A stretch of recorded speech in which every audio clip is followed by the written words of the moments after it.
Good morning students, Roma Khaire here again. Welcome back to my channel. हम start करने जा रहे हैं आपका ज्योग्राफी का चैप्टर नंबर 1 एनवायरनमेंट। जल्दी से स्टार्ट करते हैं डेफिनेशन से, अंडरस्टैंड करते हैं इसके क्या क्या कॉन्सेप्ट है, कब हम किस टर्म को यूज़ करते हैं और इन सब का मीनिंग क्या है, आपस में रिलेशनशिप क्या है। Number 1 is environment. तो एनवायरनमेंट क्या चीज़ होती है?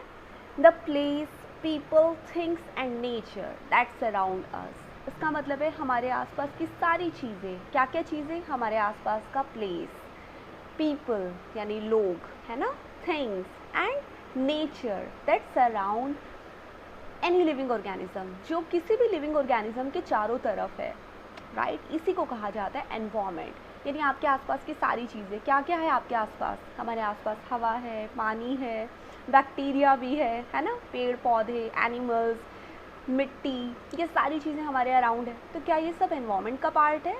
Exactly right. ये सारी चीज़ें आती हैं एनवायरनमेंट में। Number 2 biotic and then it is abiotic. ये बायोटिक और अबायोटिक टर्म्स क्या है? वैसे तो हमने पढ़ी हुई है। बायोटिक का मतलब होता है लिविंग ऑर्गेनिज्म, हमारे एनवायरनमेंट का वो पार्ट जिसमें सब चीज़ें लिविंग है। हमारे एनवायरनमेंट में कौन कौन सी चीज़ें लिविंग है? जैसे कि एनिमल्स है, प्लांट्स है, ये सब लिविंग ऑर्गेनिज्म है, तो हम इन्हें कहते हैं biotic. It refers to the world of living organism, है ना, लिविंग ऑर्गेनिज्म का ऐसा वर्ल्ड जिसमें प्लांट्स आते हैं, एनिमल्स आते हैं, ये कहलाता है बायोटिक। तो अबायोटिक क्या चीज़ है? ऑब्वियसली हमारे एनवायरनमेंट का वो पार्ट जिसमें नॉन लिविंग थिंग्स है, right. It refers to the world of non living elements such as land, जैसे कि लैंड के बारे में बात करें और वाटर के बारे में बात करें, ये सब हमारे एनवायरनमेंट का पार्ट है। लेकिन हमने इसे अबायोटिक कहा क्योंकि ये लिविंग नहीं है, ये है नॉन लिविंग। नंबर 3 पर आता है लिथोस्फीयर, हाइड्रोस्फीयर एंड एटमॉस्फेयर। ये तीनों टर्म्स क्या है, कैसे स्फीयर्स हैं, इसको भी डिस्कस करते हैं।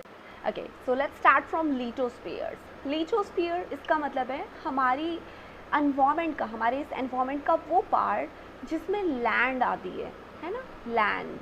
लिथोस्फीयर का जो एल है और लैंड का जो एल है, आप इन दोनों को समझ सकते हैं, कंबाइन कर सकते हैं। लैंड फॉर लिथोस्फीयर, ऐसे याद कर लीजिए। यानी कि हमारे आसपास जितना भी लैंड एरिया है, it is the solid crust और the hard top layer of the earth. हमारे अर्थ की जो अपर लेयर है, जो लैंड है जिस पर हम लोग सर्वाइव कर सकते हैं, ये कहलाता है लिथोस्फीयर। तो फिर हाइड्रोस्फीयर क्या है? याद है हमने डिस्कस किया था, हाइड्रो मीन्स वाटर। तो हाइड्रो वाला वर्ड आपको जहाँ भी सुनाई दे जाएगा, आप जल्दी से अंडरस्टैंड करेंगे कि तो बायोलॉजी की टर्म है जिसका मतलब होता है वाटर। हाइड्रोस्फीयर का मतलब होता है पानी।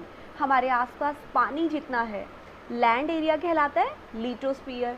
तो जितना भी वाटर वाला एरिया है, वाटर बॉडीज़ है, जैसे कि रिवर्स है, लेक है, सी है, ओशन है, ये सारी चीज़ें कहलाती है हाइड्रोस्फीयर।